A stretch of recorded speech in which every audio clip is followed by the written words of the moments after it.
साथियों, जैसा मैं बार बार कहता रहा हूँ कि अब संघर्ष एकल करने से काम नहीं चलेगा। बिहार में एक सोची समझी रणनीति के तहत सरकार एक ही विद्यालय में विभिन्न तरह के शिक्षकों की बहाली की, बीपीएससी बहाल, सक्षमता पास बहाल, टीईटी पास बहाल, पहले से शिक्षा मित्र से 2012 में, तो अब सबको मिल करके लड़ने की ज़रूरत है।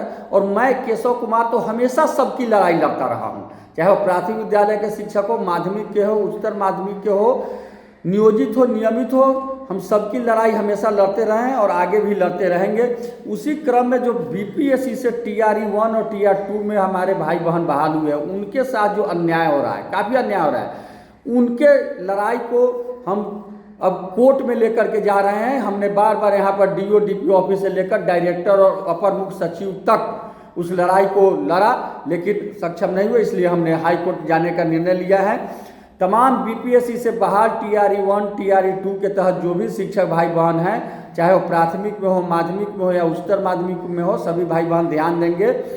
सबसे पहला नियमानुकूल वेतन वृद्धि, इंक्रीमेंट का लाभ, जितने नौकरी है सब में एक साथ, शिक्षक या जो बिहार सरकार के नौकरी है उनका साल में एक बार जनवरी अथवा जुलाई, जो भी 6 माह पूर जाता है, अगर आपका जनवरी में 6 माह पूर जाती है 1 जनवरी से, नहीं तो जुलाई में 6 माह पूरा आते 1 जुलाई से, 3% वेतन वृद्धि का लाभ मिलता है। लेकिन बीपीएससी से जो भाई बहन हमारे बहाल हुए हैं TRE-1-2 में, दोनों में से किसी को भी, जबकि जो पिछले साल TRE-1 में बहाल हुए उनको 1 जुलाई से इंक्रीमेंट का लाभ मिल जाना चाहिए, लेकिन उनको इंक्रीमेंट का लाभ नहीं मिला है। इसलिए इस लाभ के लिए हम माननीय पटना उच्च न्यायालय में जाने का निर्णय लिए हैं। दूसरा, नियमानुकूल आवास भत्ता, जो ग्रामीण क्षेत्र में है उनका आवास भत्ता 4% पहले था, जो बढ़ के अब 5% कर दिया गया है। जो शहरी क्षेत्र में TRE-1-2 में बहाल नहीं हुआ, लेकिन शहरी क्षेत्र से 8 किलोमीटर की दूर रेंज में जो बहाल हुए हैं, जहाँ पहले से बहाल नियमित शिक्षक, नियोजित शिक्षक को वही आवास भत्ता मिलता है जो शहरी क्षेत्र को मिलता है। यह 1980 के नियम के तहत मिलता है। जैसे मोतिहारी से 8 किलोमीटर के रेंज में जितना जगह है उस सबको 10% मिलता है, पहले 8 मिलता था। लेकिन जो TRE-1-2 के तहत बहाल हुए हैं उनको मात्र 4% ही आवास भत्ता मिल रहा है, जो उनका काफ़ी शोषण है और हजारों रुपए का नुकसान हो रहा है। यहाँ तक कि 4 से बढ़ा के उनको 5 भी नहीं किया गया है, जबकि उनको होना चाहिए 10%।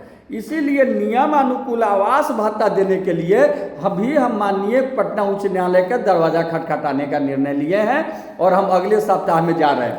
अब तमाम भाइयों बहनों से आग्रह है कि मैं इस दोनों जो लिखा हूँ आवेदन, इस दोनों आवेदन की कॉपी आपको भेज रहा हूँ। आप लोग इसी तरह के आवेदन दोनों में से, जिनको आवास भत्ता वाला भी और वार्षिक वेतन वाला भी, चूंकि दोनों सबका बाधित है, इसलिए एक जिला शिक्षा पदाधिकारी के नाम से, चाहे आप जिस जिला में है, एक जिला कार्यक्रम पदाधिकारी स्थापना के नाम से, एक अगर आप माध्यमिक विद्यालय में है तो माध्यमिक डायरेक्टर के नाम से, प्राथमिक में है तो प्राथमिक डायरेक्टर के नाम से, और एक अपर मुख्य सचिव के नाम से। वही पत्र, वही आवेदन, सिर्फ ऊपर का हेडिंग बदल दीजिएगा और उसको बना करके आप तैयार रहिए। उसके साथ आपका जो बहाली हुआ है वह बहाली पत्र, जो विद्यालय में योगदान किए हैं वो योगदान पत्र, आधार कार्ड का फोटो स्टेट, सभी स्वअभिप्रमाणित, और तमाम शैक्षणिक जो आप मैट्रिक IA BA MA किए हैं उसका शैक्षणिक प्रमाण पत्र, और प्रशैक्षणिक जो प्रशिक्षण लिए हैं उसके प्रमाण पत्र की अभिप्रमाणित कॉपी लगा करके आप मेरे मोबाइल नंबर पर हमसे संपर्क कीजिए। और आप सबों से आग्रह है कि आप सभी भाई बहन हाई कोर्ट में निश्चित रूप से इसमें आप लोग भी भाग लीजिए, क्योंकि जो अब हाई कोर्ट में पेटिशनर बनते हैं, हाई कोर्ट का डिसीजन सिर्फ उन्हीं पर लागू होता है, उसका लाभ उन्हीं को मिलता है। इसलिए आप सभी भाई बहन मेरे इस केस में पेटिशनर बनिए। और पेटिशनर बनने के लिए शनिवार तक आप हमसे मोतिहारी में संपर्क कर सकते हैं, और रविवार को दिन हम पटना में रहेंगे। पूरे बिहार के लोग जो बनना चाहते हैं पेटिशनर, वो पटना में आए, पटना में संपर्क करेंगे। शनिवार तक, कल शुक्रवार और शनिवार तक मोतिहारी में आप लोग हमसे संपर्क करके मिलिए और वकालतनामा पर साइन कर दीजिए।